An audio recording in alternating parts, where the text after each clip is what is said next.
সারা পৃথিবীর জন্য চায়না হচ্ছে কি একটা 80 বছর আমি মনে করি। চায়না যদি ওয়ার্ল্ডের প্রোডাকশন ফ্যাক্টরি না হতো তাহলে বিশ্বের অনেক দেশেরই আপনার সুপার মার্কেটগুলোর স্টোর শেলফগুলো ফাঁকা থাকতো।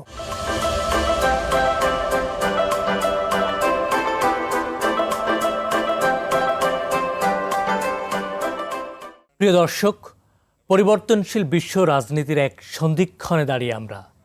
একদিকে পুরনো ভূ রাজনৈতিক মেরুকরণ আর অন্যদিকে উদীয়মান অর্থনীতির দেশগুলোর এক নতুন জোট। আজকের এই বিশ্ব প্রেক্ষাপটে বিশ্ব কি কেবল একমুখী অর্থনীতির উপর নির্ভর করবে নাকি গড়ে তুলবে নতুন কোনো ভারসাম্য? ঠিক এই প্রশ্নেই এখন সবচেয়ে বড় আলোচনার নাম ব্রিক্স। রাশিয়া ইউক্রেন সংকট থেকে শুরু করে মধ্যপ্রাচ্যের উত্তেজনা কিংবা ডলারের আধিপত্যের বিপরীতে নিজেদের মুদ্রা সুরক্ষা, সবখানেই ব্রিক্স এখন শক্তিশালী বিকল্প হিসেবে আবির্ভূত হচ্ছে।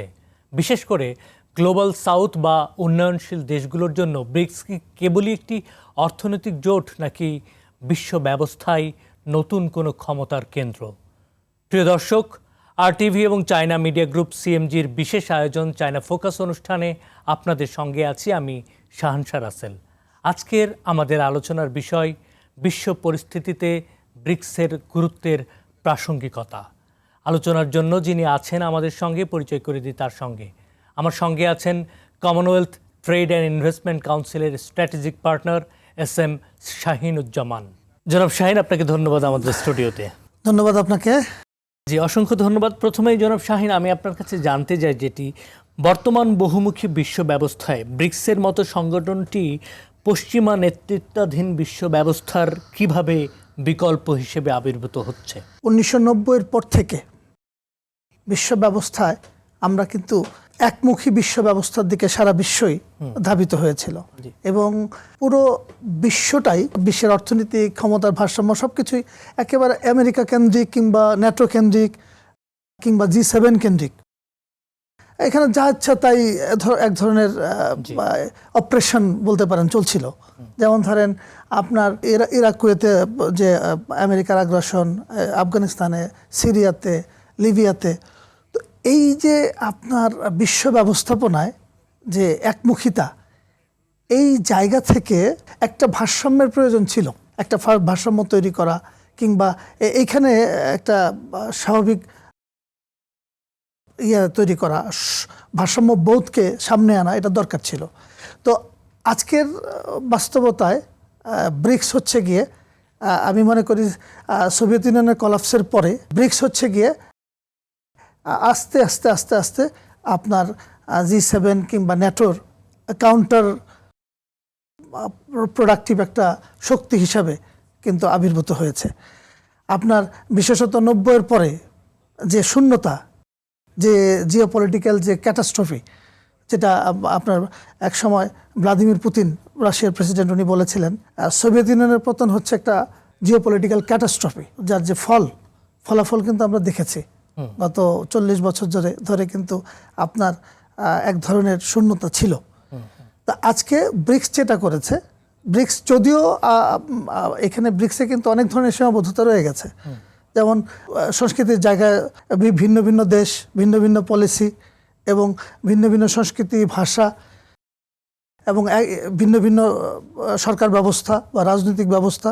তারপরেও অন্তত এক ধরনের চ্যালেঞ্জ কিন্তু বর্তমান বিশ্বে G7-এর সামনে কিন্তু ব্রিক্স অন্তত পারসেপশন কিন্তু দাঁড় করাতে পেরেছে। যদিও আমরা কার্যকর ভূমিকা কিন্তু এখনো দেখতে পাচ্ছি না, আমরা আলোচনা শুনছি, কিন্তু আমরা বিশ্বাস করি যে যেভাবে এই জোটটি কাজ করছে, এটা যদি আরও সক্রিয় ভূমিকা পালন করতে পারে এবং নিজেদের মধ্যে যে সীমাবদ্ধতাগুলো আছে এগুলো দূর করতে পারে, তাহলে নিঃসন্দেহে এটি শুধু এই দেশগুলোর জন্যই না, সারা বিশ্বের জন্য একটা সুখবর বা শুভকর বার্তা নিয়ে আসবে। একটা সমতা ভিত্তিক রাষ্ট্র বিশ্ব ব্যবস্থা গড়ে উঠতে পারে। ব্রিক্সকে এখনও কার্যকর ভূমিকায় দেখা যাচ্ছে না, বা সেইভাবে এখনও ব্রিক্স তার সদস্যগুলোর সাথে অলমোস্ট তারা বিভিন্ন স্ট্র্যাটেজিক কৌশলগত সিদ্ধান্ত নিচ্ছে, কিন্তু এই যে শক্তির আবির্ভাবটা বা তাকে শক্তিশালী একটা G7-এর মতো জোট হিসেবে দেখা, এটা আসলে কবে নাগাদ বিশ্ব দেখতে পাবে বলে আপনি ভাবছেন? দেখেন, ব্রিক্সটা কেন আসলে আমাদের কাছে এত তাৎপর্য নিয়ে সামনে আসলো? কারণ হচ্ছে যে এই ব্রিক্সের মেম্বার কারা? চায়না আছে, রাশিয়া আছে, ইন্ডিয়া আছে, সাউথ আফ্রিকা আছে, ব্রাজিল আছে। ইনিশিয়ালি তারাই এই ব্রিক্সটাকে ইনিশিয়েট করেছে। তারপরে জাস্ট গত বছর এসে আরও কয়েকটা দেশ, এখানে সৌদি আরবিয়া, সংযুক্ত আরব আমিরাত, ইরান, ইথিওপিয়া, ইজিপ্ট, এই দেশগুলো এখানে সংযুক্ত হয়েছে। বর্তমান বিশ্ব ব্যবস্থাপনায় আপনি চায়নার ভূমিকা তো অস্বীকার করতে পারবেন না। চায়না হচ্ছে গিয়ে শুধু ইকোনমিক পাওয়ার হাউস না, প্রোডাকশন পাওয়ার হাউস, এবং একই সমান তালে চায়না কিন্তু তার সামরিক শক্তি বৃদ্ধি করে চলেছে, তার নৌশক্তি বাড়িয়েছে, তার যে স্ট্র্যাটেজিক নিউক্লিয়ার ওয়েপন্স এইটাকে সে বাড়িয়ে চলেছে। আপনি জাস্ট আজকে থেকে 5 বছর আগে যেখানে বলা হতো যে চায়নার নিউক্লিয়ার ওয়ারহেড আছে হলো গিয়ে আপনার 200 থেকে 250, সেখানে আজকে কিন্তু আজকের দিনে এসে কিন্তু অলরেডি এটা 1100 থেকে 1500 হয়ে গেছে। খুব দ্রুত কিন্তু তারা বাড়াচ্ছে। তো এইখানের পাওয়ার হাউস হচ্ছে চায়না। তারপর আসে রাশিয়া। রাশিয়া তো ধরেন সামরিক দিক থেকে অনেক আগে থেকেই অনেক বেশি শক্তিশালী একটা দেশ, বিশ্ব পার্সপেক্টিভে সামরিক গুরুত্ব অনেকখানি। এই জোটটি, এই যে দেশগুলো, এই দেশগুলো যদি আপনার এখানে, আপনাকে বুঝতে হবে যে আপনার কোথায় প্রবলেমগুলো। চায়নার সাথে রাশিয়ার সীমান্ত বিরোধ আছে দীর্ঘ সময়, যদিও এইটা এই মুহূর্তে ভিজিবল না, কিন্তু এই বিরোধ কিন্তু দীর্ঘ সময় ধরে চলছিল এবং ভিতরে ভিতরে কিন্তু এখনো রয়ে গেছে। কিন্তু দুদেশের আসলে সম্পর্কের জায়গাটা কিন্তু আপাত দৃষ্টিতে এখন খুবই শক্তিশালী।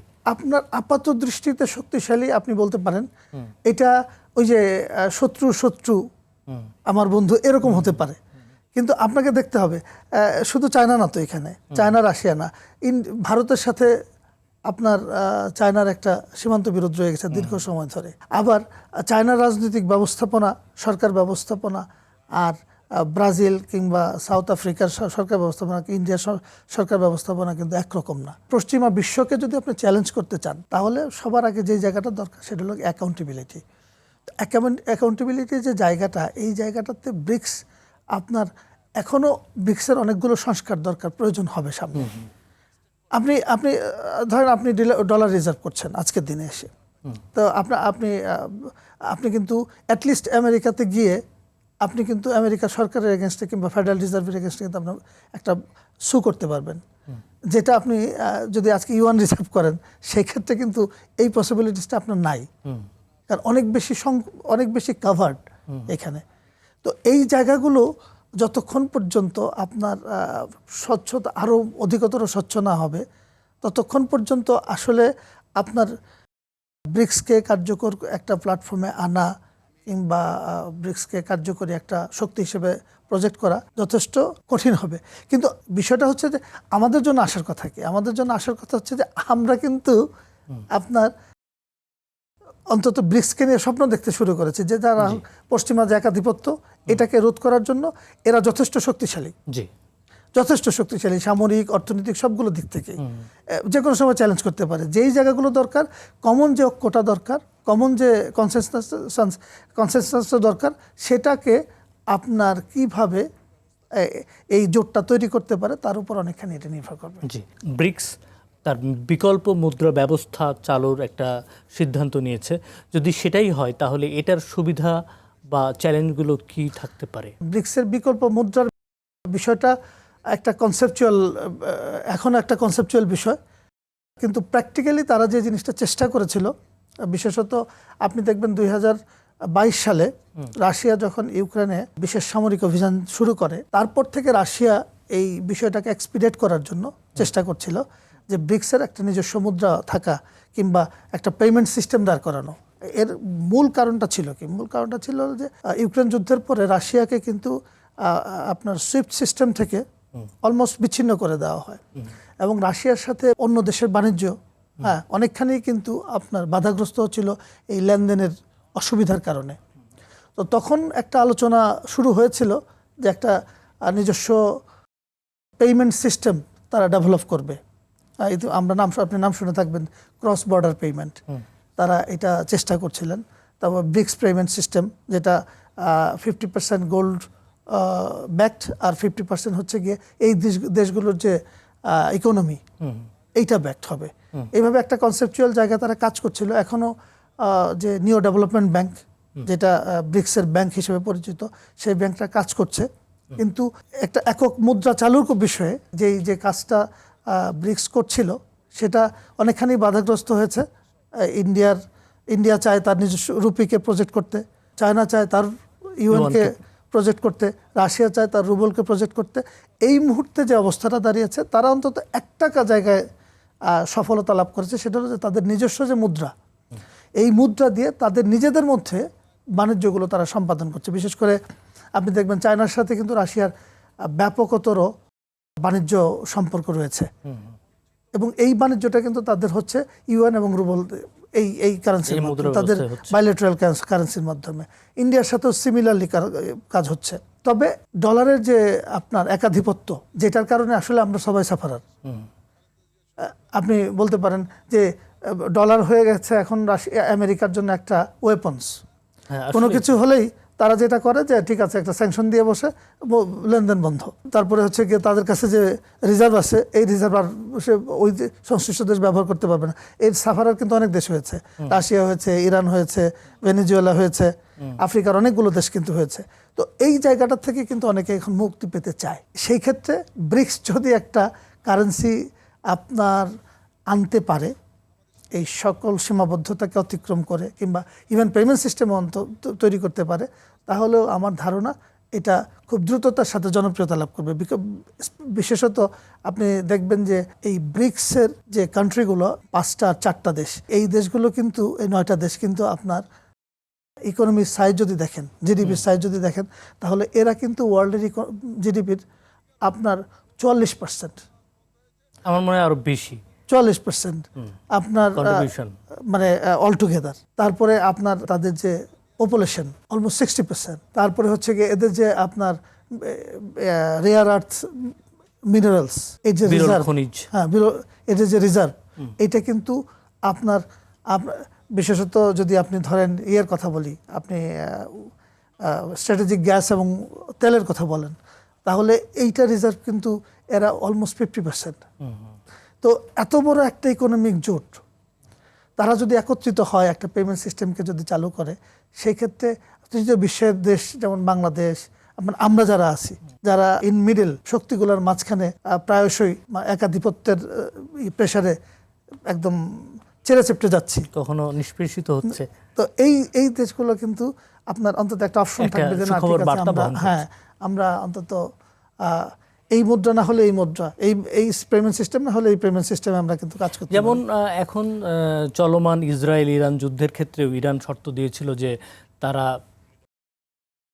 জ্বালানি বিনিময়ের জন্য ইউয়ানকে ব্যবহার করার একটা শর্ত দিয়েছে, এবং ইরানের তেল আদান প্রদান প্রায় 60 থেকে 70% হরমুজ প্রণালী ব্যবহার করে ইরান থেকে চীনের সাথে ইরানের ব্যবসার বাণিজ্যিক সম্পর্ক আছে জ্বালানি ক্ষেত্রে। তো নিশ্চয়ই এখনও বাণিজ্য বন্ধ নাই, নিশ্চয়ই সেটা তাহলে বিকল্প কোনো মুদ্রাই হয়তো বা ইউয়ানে হচ্ছে, অথবা অন্য কোনো বা কারেন্সির মাধ্যমে হয়ে যাচ্ছে, চলছে তো অলরেডি, এটার প্র্যাকটিসটা তো শুরু হয়ে গেছে। চীনের সাথে যে ইরানের যে বাণিজ্য, এটা তো অনেক বছর ধরে চলমান।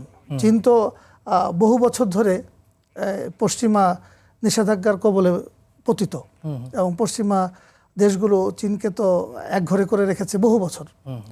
তো চীন তো থেমে নেই, চীন তার ন্যাচারাল যে রিসোর্স আছে এটাও বিক্রি করছে, চীন তার অর্থনৈতিক ব্যবস্থাপনা শক্তিশালী, তার যে নিজস্ব অর্থনীতি চাকা সেটা কিন্তু সচল রেখেছে, যার প্রমাণ আমরা পেলাম এই যুদ্ধে। তারা কিন্তু দেখেন এত বড় একটা শক্তির বিপক্ষে গিয়েছেন, কিন্তু একাই লড়াই করলো এবং সাকসেসফুল হলো। তারা তো চায়নার সাথে এই বাণিজ্যটা চালিয়ে যাচ্ছে দীর্ঘ সময় ধরে। তো এটা তো ডলারের মাধ্যমে, যেহেতু ডলারের নিষেধাজ্ঞা ছিল তাদের এখানে, তারা তো নিজেদের মুদ্রার মাধ্যমে এই ব্যবসাটা নিশ্চয়ই করে আসছে।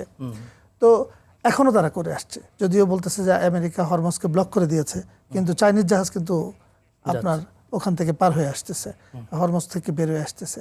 তার অর্থ হলো যে চায়নার সাথে ইরানের বাণিজ্য, এটা তো আর ডলারে হচ্ছে না, এটা তাদের বাইলেটারাল কারেন্সিতেই হচ্ছে দীর্ঘ সময়। ডেফিনেটলি আপনার এই কনসেপ্টটা যেটা ইরান বলেছে যে আপনার হরমুজ পার হতে গেলে তাদেরকে ইউয়ানের মাধ্যমে বাণিজ্য করতে হবে, তো এটা তো ডেফিনেটলি, এটা তো নতুন কিছু না, এটা তো 70-এর দশকে হয়েছে। 70-এর দশকে আমেরিকা তো যখন পেট্রো ডলার সিস্টেম যখন চালু হলো, তখনও তো এই কনসেপ্ট নিয়েই চালু হয়েছে যে আমেরিকা সৌদি আরবকে বাধ্য করেছে যে আমরা তোমাদেরকে তেল উত্তোলনে সহযোগিতা করব, তোমরা তেল বিক্রি করবা, কিন্তু তেল বিক্রি করতে গেলে আমাদের কারেন্সিতে বিক্রি করতে হবে এবং সেই কারেন্সি আমাদের কাছে রেখেই আবার তোমাকে আমাদের বন্ডে ইনভেস্ট করতে হবে। একটা মাত্র সিদ্ধান্তই তো ডলারকে শক্তিশালী করে কৌশলগত বিশ্ব মুদ্রায় পরিণত করেছিল। আজকে তো যেহেতু শিফটিং হচ্ছে বিশ্ব রাজনৈতিক ব্যবস্থা, অর্থনৈতিক ব্যবস্থা, সুতরাং এটা হয়তোবা একটা সূচনা হতে পারে।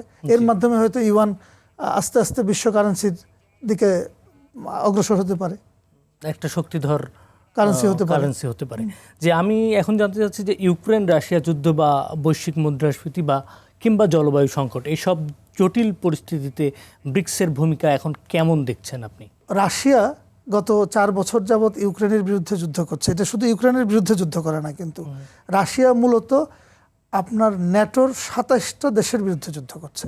ইউরোপ, আমেরিকা সবাই প্রথম দিক থেকেই কিন্তু রাশিয়া কিন্তু এখানে শুধু কেউ যদি বলে যে না এখানে ইউক্রেন যুদ্ধ করছে, ইউক্রেনের সাথে রাশিয়া যুদ্ধ হচ্ছে, তাহলে এইটা পরিপূর্ণভাবে সঠিক কথা হবে না। ইউক্রেনের সাথে রাশিয়ার যে যুদ্ধ, এই যুদ্ধটা মূলত রাশিয়া বনাম ন্যাটোর যুদ্ধ হচ্ছে।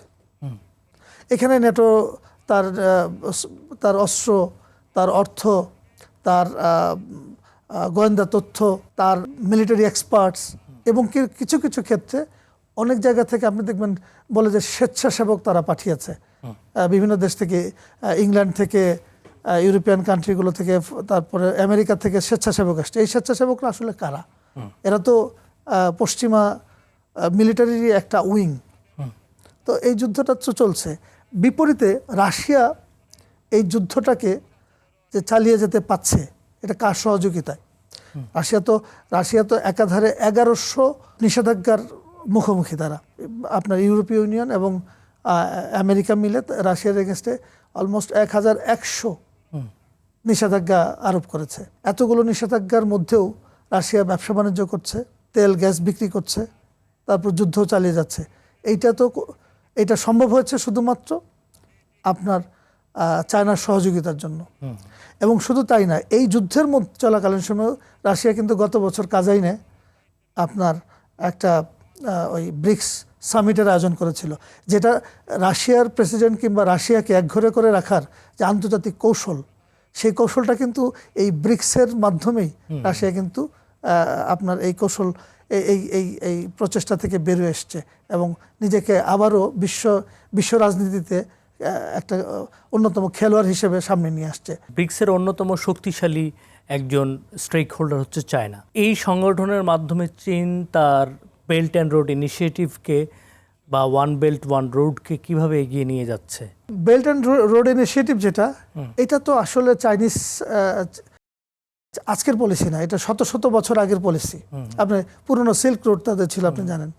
তো বেল্ট অ্যান্ড রোড ইনিশিয়েটিভ, এটা চাইনিজ এই পলিসিটা, আমি মনে করি না যে ব্রিক্স সাথে বেল্ট অ্যান্ড রোড ইনিশিয়েটিভের যে খুব বেশি সম্পর্ক আছে।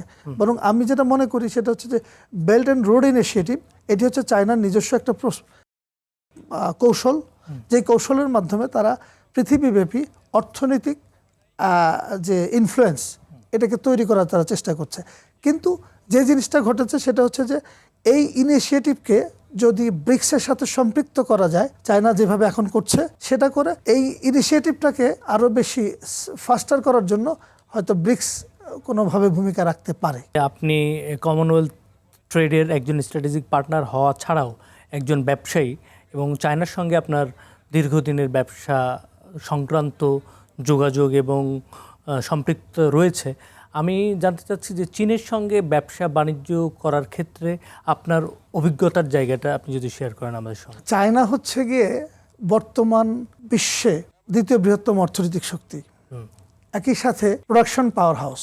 আপনি কোনোভাবেই চাইনিজ ইনফ্লুয়েন্সকে অস্বীকার করতে পারবেন না। আর আমাদের জন্য আপনি খেয়াল করবেন, আমাদের জন্য চায়না, শুধু আমাদের জন্য না, সারা পৃথিবীর জন্য চায়না হচ্ছে কি একটা আশীর্বাদ স্বরূপ আমি মনে করি। চায়না যদি ওয়ার্ল্ডের প্রোডাকশন ফ্যাক্টরি না হতো, তাহলে বিশ্বের অনেক দেশেরই আপনার সুপার মার্কেটগুলোর স্টোর শেলফগুলো ফাঁকা থাকতো। যেই দামে আজকে আইফোন কিনি, যেই দামে আপনার গাড়ি কিনি, জুতা কিনি, ঘড়ি কিনি কিংবা আরও অন্যান্য প্রয়োজনীয় অত্যাবশ্যকীয় প্রয়োজনীয় দ্রব্যাবলী স্মার্ট আমরা ওয়াচ কিনি, কিনি বা একটা স্মার্ট গ্যাজেট কিনি। রাইট, হ্যাঁ, যা কিছু আমরা কিনি এই যে দামে আমরা কিনছি, এটা শুধু সম্ভব হয়েছে চায়নার কারণেই। আমাদের যে শিল্প প্রতিষ্ঠান রজিন গ্রুপ, আমরা চায়নার সাথে বিভিন্নভাবেই ওতপ্রোতভাবে জড়িত। আমরা রেডিমেড গার্মেন্টস শিল্পের সাথে জড়িত। আমাদেরকে অনেক বেশি আপনার ফ্যাব্রিক্স, অ্যাক্সেসরিজ চায়না থেকে সোর্স করতে হয়, এবং আমরা চায়না থেকে সোর্স করতে পারি বলেই ইউরোপ এবং আমেরিকার মার্কেটে আমরা কম্পিটেবল। আদারওয়াইজ যেই দামে আমরা তাদের কাছ থেকে ফ্যাব্রিক্স নিয়ে আসি, সেই দামে আমরা নিজেরা তৈরি করতে পারি না। এখানেও বাংলাদেশেও আমরা তৈরি করতে পারি না।